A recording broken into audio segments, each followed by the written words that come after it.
In this video, I'll show you how you can take profit on eToro. Now there are two ways that you can do this. One is a manual way and the other one is automatic. Now when you want to do this, you want to head over to portfolio and you want to find a position that you already have.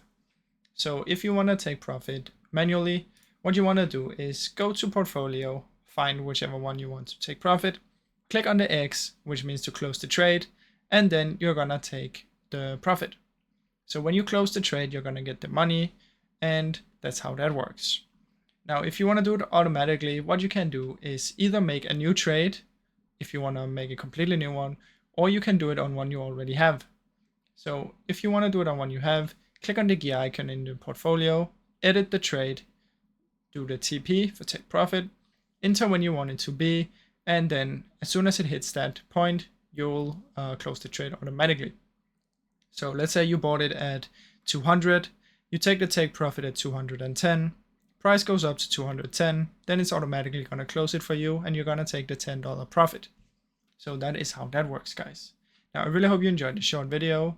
If you did, please leave a like and subscribe, as that helps me out a ton. Thank you so much for watching.